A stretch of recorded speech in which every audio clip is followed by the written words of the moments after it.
I think now we'll have some concrete examples, no, from Soeren. He works at the University of Bonn and Humboldt University. He teaches and researches on new forms of organization in energy transition and on energy remunicipalization that promotes democratic participation and control and environmental sustainability. So I think he can explain us some concrete examples and also inspiring about energy, how to work on energy transition.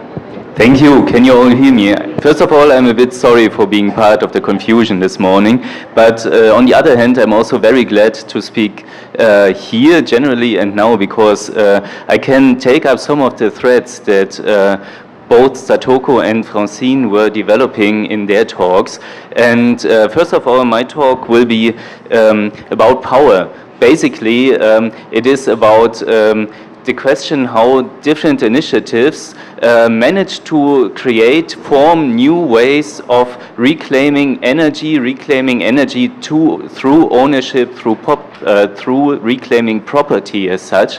And this refers to both remunicipalization cases. Unfortunately, I won't go too deep into this big German European phenomenon, but on the other hand, also more small-scale, more commons-oriented activities. As I said, my talk will be about power, so Francine...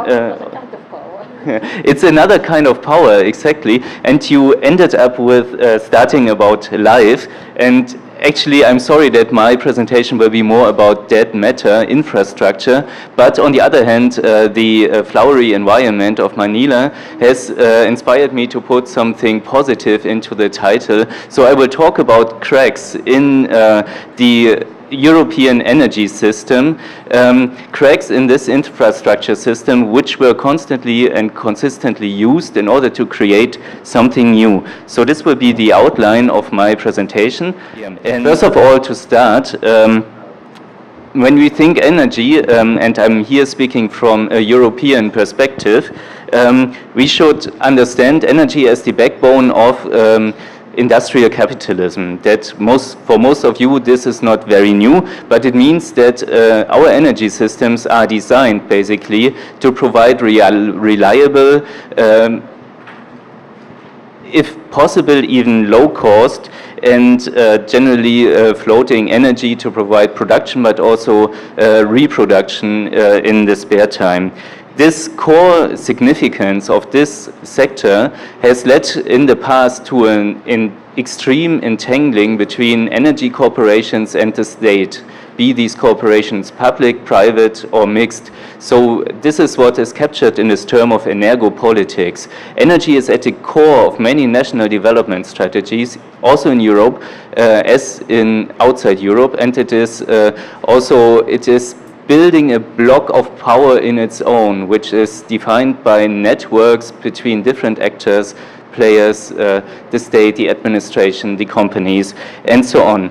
However, and this structure has traditionally created in the European context different traditional energy pathways. So we think about nuclear energy in France, we think about a mix of nuclear and coal in Germany, coal in Poland. One could add as well very much a gas-oriented energy system in the Netherlands, but also early renewable energies in Denmark. I won't go too much deeper into this, but I want to highlight also in Europe we have many specific national energy landscapes, and on the other hand, what we have just heard from Satoko is that in different countries there's trends towards remunicipalization, there's trends towards creating new forms of organization, of organizing energy. And I want to talk about these transformations now. Namely, first I want to talk about the transformation in the context, shortly, what happened with liberalization. This is what most of you already know. What happened with the economic modernization of the energy system, namely the introduction of renewable energies, which is a big question. And in the end, I will make my point that these new forms that I will discuss earlier, they also are transforming the relationship between the publics and the services in order to create a new kind of public service in the energy sector. And I will discuss these three points in relation to the transformations that are happening, the organizational or management issues involved, the labor perspective, the consumer perspective, and a justice perspective. And to start with, I want to start with the first trend, basically, which has transformed the European energy system, and that is the onset of privatization, liberalization, and commercialization after the 1980s. This happened both by commandments, legislation on the European level, but also it was taken on the national level and also within single companies. This happened. So basically all of you have worked a long time on privatization, so probably also you know about the common effects that there are. In the energy sectors across Europe, we have experienced a concentration of the market, namely a few internationalized energy corporations, the Big Four in Germany, the Big Six in the UK, they have formed oligopolies, powerful structures running different regions, running different grids, different networks, and we see that in this sense the liberalization and privatization has led to more bigger and more powerful energy corporations in this sense. When we look inside these corporations, what can we say? It is often argued that during cuts and commercialization, they were made more effective in tackling future issues, in tackling existing challenges. On the other hand, these big structures often fall into institutional, organizational inertia, meaning that they cannot adapt to new challenges, to new technologies. In simple words, they slept over the introduction of renewable energies mainly. From a labor perspective, this process has led to a twofold effect, I would argue. First, the technical operation units, they somehow were kept mainly unchanged. Of course, they were also made more efficient, but what was more hit was the service units of these corporations, where services were centralized, put together in order to save costs. So for the consumers, also this has been said for a long time, and also was said here before, there were no really measurable positive effects in terms of pricing policy, service delivery, etc. So, and a big justice question that arose with the liberalization was we have issues of profits for private companies that are growing and growing. On the other hand, we have a form of energy poverty, relative energy poverty, which means people try to save energy in their households. That's a different way of energy poverty than existing in the Global South. I'm aware of this, whereas in the Global South it's mainly about access itself. Here it is about mainly having or being able to afford less while the energy infrastructures are existing. So this is the pattern, the landscape that was created by the liberalization of European energy markets across different countries. When we go to the next point, which is the question of environmental modernization, which I am aware is a very big and also very westernized term, which in the end means the introduction of new, more environmentally friendly and in this case renewable energy technologies. What was happening there and what kind of transformation do we have? It is important to assess that for many countries, especially for Germany, we can say that this process would not have been possible without decades of lobbying, of struggle, of environmental movement on the ground, opening up energy as an issue, as a cleavage in the first part, but also linking it to other environmental issues, mainly anti-pollution, and for sure there is the strong importance of the anti-nuclear movement for Germany at least. At the same time, these renewable energy technologies, they bring in a new logic of organization, which is often argued that they can also exist on a smaller scale. You don't need these big corporations to run a wind plant. When you compare it, for example, to a nuclear power plant, it is easier to operate it. It's more difficult to integrate into the networks, but generally there was this argument made that also these decentralized options in the technology, they could question these monopolies and oligopolies there are. Management, also new trade benchmarks were introduced, CO2 emissions, and on the other hand, this entire process also was possible because these technologies were losing cost. So we all know the story of Chinese solar modules, which destroy industries everywhere, but also on the other hand are able to provide this technology on a global scale. For labor, it's a big debate. What does the introduction of renewable energies mean for labor issues? That's why I've put unsure, but one should not somehow forget the spillovers and cross effects, for example, for the maritime industry that is building offshore wind plants now, and issues of health which also affect workers in this sense. For the consumers, there was a big debate that renewable energies are rising energy prices, and also in some regions the overall energy costs increase because the operation of a floating energy system is more difficult. Yet we save CO2 emissions by using renewable energy sources, and in this sense there's a bit of a debate we should have, maybe here, maybe also in other fora, where the question is, how can we reconcile climate justice with the question of rising energy prices?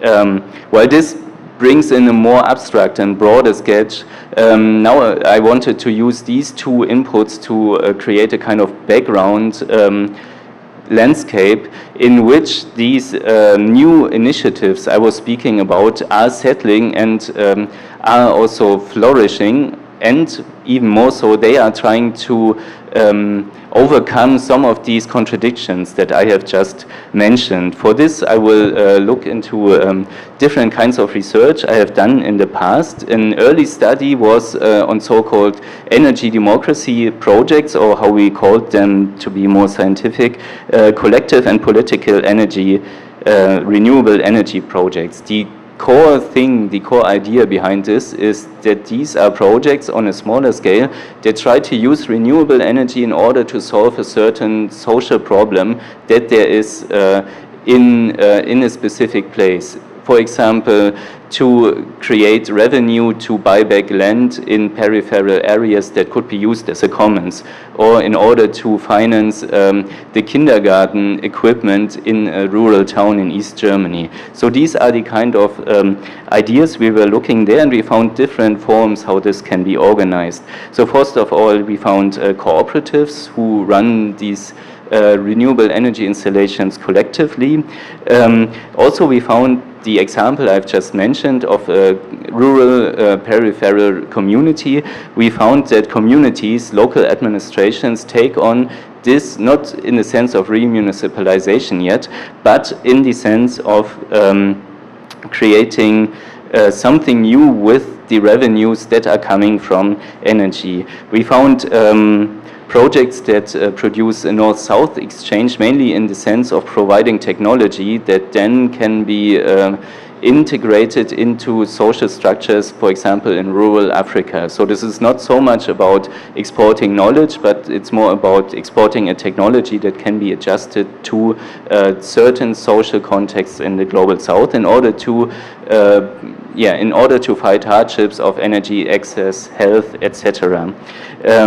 As I've said, many of these, they are mainly small scale and creative approaches, but they seek to tackle social issues in a specific place.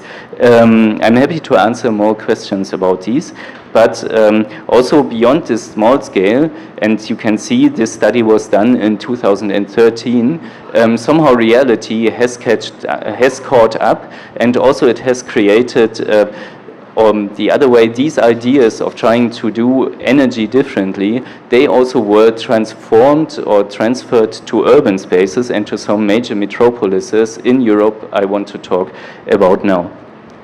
So first of all, I want to take you and travel with you to northern Germany, to the city of Hamburg, which is somehow notorious for being one of the core remunicipalization cases in Europe, but also in Germany itself. Why is that? First of all, because it was one of the first cities to adopt a remunicipalization approach. Second, it is because also this remunicipalization covers different sectors and different energy grids. But step by step, to understand the Hamburg story, we must know that in Hamburg, energy and environment has been a field of conflict for many years. So basically since the 70s, when the first nuclear power stations were being built.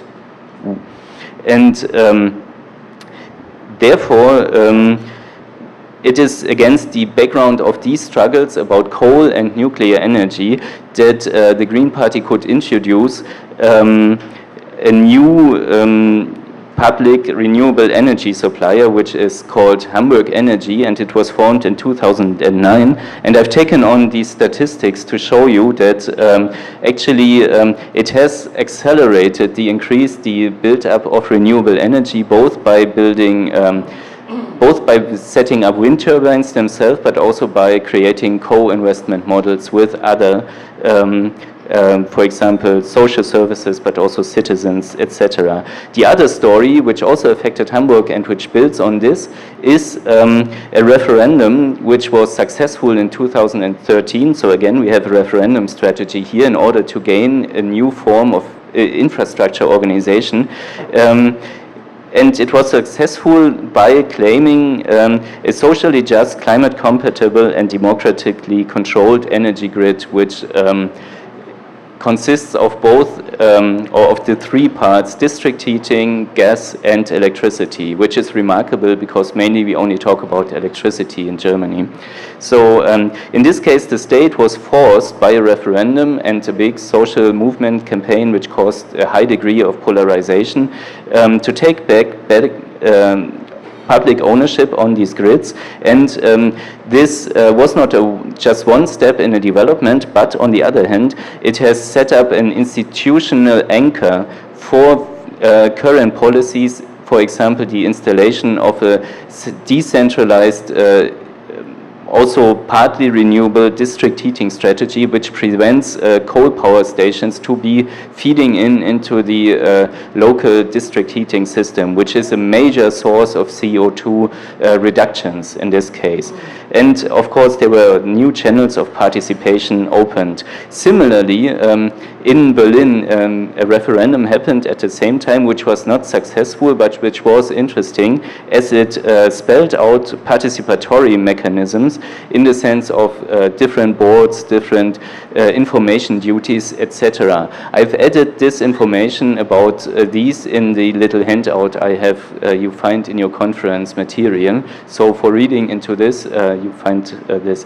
What was interesting again is that these German examples also have directly and indirectly inspired international campaigns in other major cities. For example, the Switched on London campaign, which campaigns for a climate just and public energy provider.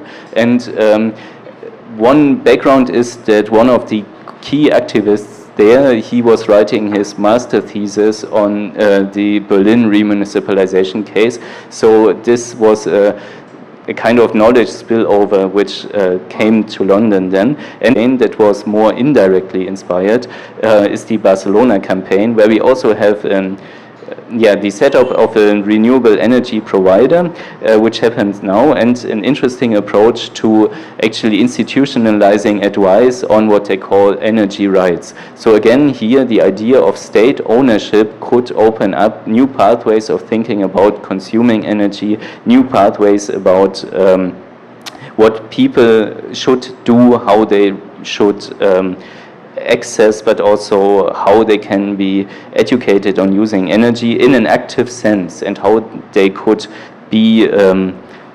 engage more. What is the specific case in Barcelona is that here, whereas in the other cases it is against the government somehow, here it is the part of a progressive government agenda, and it is here connected to broader discussions about the new municipalism in Spain, but also about a broader debate about technological sovereignty. So who should own technologies in the city, which I find a very important future part. To conclude, I could only give you a short glimpse of these ideas, of these forms of organization, and it is important to note that they are in the end rooted in social movement activity, and the strategy here was to enforce new goals by institutional changes to include new ownership patterns and a clear direction towards renewable energy. The management approach would be very much different to what we have heard in the privatized idea. Here we talk about a direct participatory approach for steering at least the core policies of the utilities versus also a cooperative membership approach. Also this material or this discussion, which are the advantages and disadvantages of either approach, I have put into the conference material. So there you can read up about this discussion, which is an old but also still interesting discussion. Labor, I find, is an underexplored linkage point in this sense, and I hope this could create a discussion as well. To sum up, I think these different new forms can be a vehicle for trying to do energy systems differently, and in order to steer them towards a more maybe justice-oriented approach. But what is clearly important is direct influence and control in order to prevent traditional public services on the one hand, or privatization in the future. Linking up, there's open questions. Mainly the two bottom ones are important and interesting. I think also old one, how can we link labor issues and trade union activity or trade union perspectives with ideas on ecological modernization like the renewable energies? And a further open question, which is therefore engaging dialogue between the North and the South, should include talking about the value chains, the travel of resources and their extractions. And with this, I want to end. Thank you.